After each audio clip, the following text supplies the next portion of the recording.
Hello बेटा, good morning to all of you. कैसे हैं आप सब?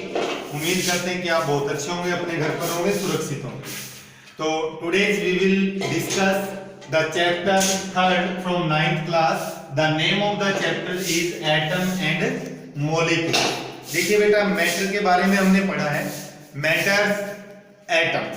क्लियर? मैटर के चैप्टर में, फर्स्ट चैप्टर के अंदर और सेकंड चैप्टर में भी एटम का जिक्र आया है। तो सबसे पहले हम We discuss the name of the chapter. Okay बेटा, तो एटम है क्या? देखिए एटम, क्लियर?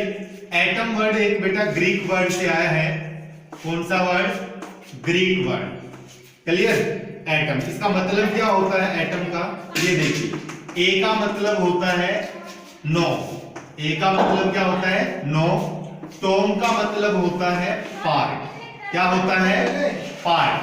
नो का मतलब क्या होता है? पार्ट। क्लियर? कहता है कि नो पार्ट, दैट मींस इसको हम कंबाइन कर दे तो अनकट आ जाएगा। क्या आ जाएगा? अनकट या इंडिविजिबल भी इसको आप बोल सकते हैं। एटम मतलब इंडिविजिबल। ये पॉइंट नोट कीजिए, इंडिविजिबल। ये तो अभी हम डिस्कस कर रहे हैं, लेकिन बाद में हम देखेंगे ना discovery of the proton, electron and neutron. Clear? इस पॉइंट को आप अपने माइंड में रखिए। तो एटम है क्या? सबसे पहले today we will explain only the name of the chapter. Here atom is the smallest particle, is the smallest particles which may or may not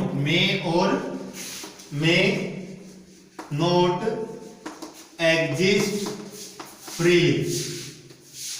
clear बेटा? कहता है कि एटम वो छोटे से छोटा पार्टिकल्स है जो अकेला मिल भी सकता है और नहीं भी मिल सकता। नॉट एग्जिस्ट फ्रीली या इंडिपेंडेंटली आप इसको बोल सकते हैं। तो एटम का मतलब क्या होता है? इंडिविजुअल कहें, या फिर हम इसको समझेंगे तो ए का मतलब नो और टॉम का मतलब स्लाइस या पार्ट, आप इसको बोल सकते हैं। क्लियर? तो atom is the smallest particles which may or may not exist freely. अब देखिए बेटा, जो फ्री स्टेट में मिलते हैं, atom in the free state, atoms in the free state. Clear? Gold, AU, platinum, ये दो याद कर लीजिएगा। Atoms in combining state, atoms in combining state. Combining state मतलब बेटा जो फ्री ना मिलता हो। क्लियर? सोडियम के हैं, पोटासियम के हैं, कैल्शियम के हैं, एक्सेट्रा। क्लियर? यानी कि जो हाईली रिएक्टिव एलिमेंट्स होते हैं उनके एटम फ्री स्टेट में नहीं मिलेंगे। कोई सल्फाइड मिलेगा, कोई क्लोराइड की फॉर्म में मिलेगा, कोई ऑक्साइड की फॉर्म में मिलेगा, यानी कि कंबाइनिंग स्टेट में एग्जिस्ट करेंगे। Atoms in the combining state मतलब सोडियम पोटासियम के जो एटम है वो कंबाइनिंग स्टेट में मिलेंगे बेटा। क्लियर? नोट कीजिए इसको। अब नेक्स्ट देखिए, एटम कंसिस्ट ऑफ या made up of 3 subatomic particles. 3 subatomic particles बेटा। Particles such as proton, electron and neutron.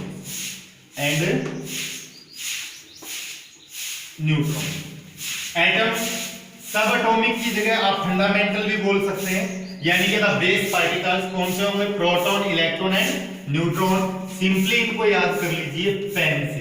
Pen word याद रख लीजिए, पी से प्रोटॉन, ई से इलेक्ट्रॉन और एन से बेटा न्यूट्रॉन। क्लियर है? नेक्स्ट पॉइंट देखिए, एटम कंबाइन, ये नेक्स्ट वर्ड आ गया हमारा, combine to form molecules. Clear? इस पॉइंट को आप यहीं पर क्लोज कर दीजिए। सबसे पहले हम एटम की कंपोजिशन अभी देख रहे हैं। क्लियर है बेटा? तो combining, atom combine to form molecules. अब नेक्स्ट पॉइंट देखिए, जो एटम्स के बारे में हमने पढ़ना है। देखिए जो एटम है, स्टार्ट। एटम के अंदर 3 सब एटॉमिक पार्टिकल्स होते हैं। क्लियर? कौन कौन सा? Proton, electron and neutron. Clear? Proton के ऊपर पॉजिटिव चार्ज, इलेक्ट्रॉन के ऊपर नेगेटिव चार्ज, न्यूट्रॉन पर no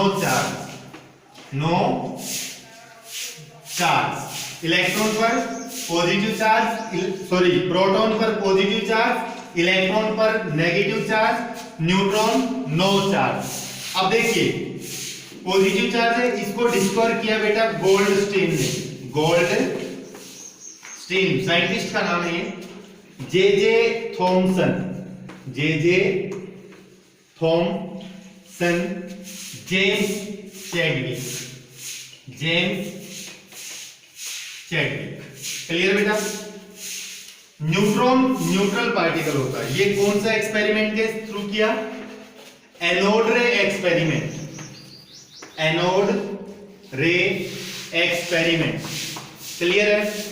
anode ray experiment and this is the cathode ray experiment, cathode ray experiment. और ये था by bombardment of alpha particles, by bombardment of alpha particles. Clear है? Note कीजिएगा इसको, note कीजिए बेटा पॉइंट। प्रोटॉन पर जो चार्ज होता है, क्लियर, वो रहेगा +1.6 इंटू 10 की पावर -19 कूलम। क्लियर है? चार्ज है ये, ऐसे लिख लीजिए चार्ज ऑन। पहला प्रोटॉन हो गया, second electron.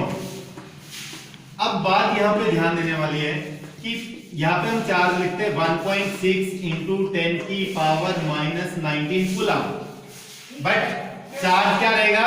Negative. Proton have the positive charge, the value is equal to 1.6 into 10 की power -19 coulomb. See SI unit of the charge, that is the coulomb, the name of the scientist. Clear? Electrons have the negative charge. अब हमें जो important point है वो ध्यान रखना है कि जनरली हम लिखते हैं इलेक्ट्रॉन्स के ऊपर चार्ज 1.6 इंटू 10 की पावर -19 कूलम।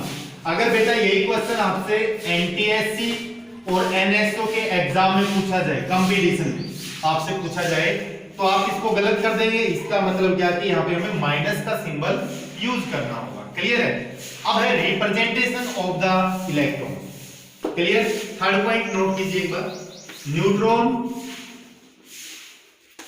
जीरो चार्ज या नो चार्ज। क्लियर? और जिस पर कोई चार्ज नहीं है तो उसको बोलते हैं बेटा न्यूट्रल। क्या बोलेंगे? न्यूट्रल। क्लियर है बेटा? ध्यान दीजिए यहां पर, इसको बोलेंगे न्यूट्रल। क्लियर है? नेक्स्ट पॉइंट, बात करें प्रोटॉन, इलेक्ट्रॉन और न्यूट्रॉन के रिप्रेजेंटेशन।